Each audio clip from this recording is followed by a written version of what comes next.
7 दिसंबर 1920 7वीं कक्षा मेरी कक्षा में एक नई लड़की प्रवेश लिया।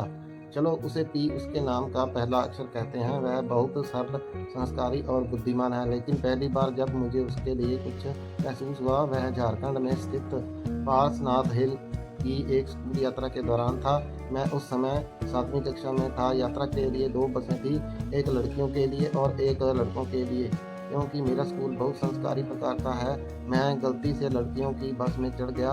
उस बस में एक अध्यापक मुझे बहुत अच्छी तरह से जानता था, इसलिए उन्होंने मुझे बस के साथ जाने की अनुमति दे दी। मुझे पीछे की सीट मिली। मेरे दाईं ओर मेरी कक्षा की 2 लड़कियां थीं, प्रिया और अंजलि। प्रिया मेरे स्कूल में एक शिक्षक की बेटी है। मुझे अभी भी याद है कि प्रिया अपने साथ एक डायरी रखती थी। मैंने पूरी यात्रा के दौरान मज़ा किया, लेकिन असली जादू वापसी के रास्ते में हुआ। वह खिड़कियों से बह रही थी। प्रिया के बाल मेरे चेहरे को छू रहे थे।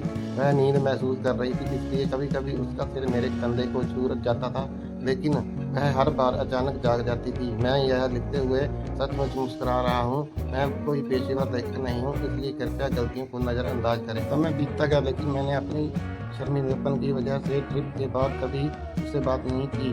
मैं क्लास में उसे देखता रहता था और फिर कोविड-19 ने मेरी प्रेम कहानी में प्रवेश किया।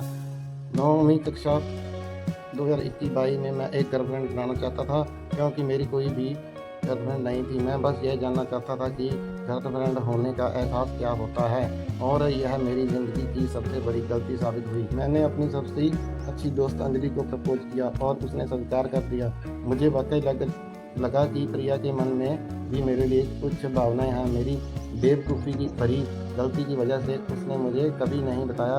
यह मेरी गर्लफ्रेंड भी हो सकती है, और उसके मन में मेरे लिए कभी कोई भावना नहीं रही। मुझे नहीं पता। अंजलि और मैं लगभग 1 साल तक रिलेशनशिप में रहे, और फिर उसने 10वीं क्लास में मुझे धोखा दे दिया। मुझे एहसास हुआ कि मेरे मन में कभी भी पी के लिए कोई भावना नहीं थी। मुझे उसके बारे में कभी दुःख नहीं हुआ। इसके बाद प्रिया के लिए मेरी भावनाएँ भारत की आबादी की तरह बढ़ती गई। 10वीं के बाद प्रिया ने बायो साइंस लिया और हाई स्कूल में दाखिला लिया। छात्रों को उस हाई स्कूल में प्रवेश पाने के लिए एक परीक्षा उत्तीर्ण करनी होती है। वे बहुत बुद्धिमान है। उसने इसे बहुत आसानी से पार कर लिया। मैंने आर्ट लिया क्योंकि मैं पढ़ाई के साथ कुछ भी नहीं करना चाहता था। मेरी योजना एक व्यवसाय शुरू करने की है। आज 23/6/24 में मैं 12वीं कक्षा में हूँ। एक यूट्यूब चैनल बनाने की कोशिश कर रहा हूँ। वह उसी हाई स्कूल में है। हमने 10वीं के बाद कभी बात नहीं की। मैंने उससे संपर्क करने की हर संभव कोशिश की, लेकिन असफल रहा। उसके पास कोई इंस्टा, स्नैप, फेसबुक कुछ भी नहीं है। मुझे लगता है कि उसके मन में मेरे लिए कोई भावना नहीं है, लेकिन मेरी सिर्फ़ एक ही इच्छा है, बस उसे बता दूँ कि मैं उससे प्यार करता हूँ। मुझे परवाह नहीं है कि वह भी ऐसा ही महसूस करती है या नहीं। मैं बस इस बात का पछतावा नहीं करना चाहता कि मैंने उसे अपनी भावनाओं के बारे में कभी नहीं बताया। यह इस उम्मीद में लिख रहा हूँ कि वह इसे पढ़ेगी और इस पोस्ट पर टिप्पणी करेगी। अरे! अबे मैं प्रिया हूँ, चलो जुड़ते हैं। उफ़! मैं और मेरे सपने बहुत अवास्तविक हैं। और कहानियाँ देखने के लिए चैनल को सब्सक्राइब कर दीजिए।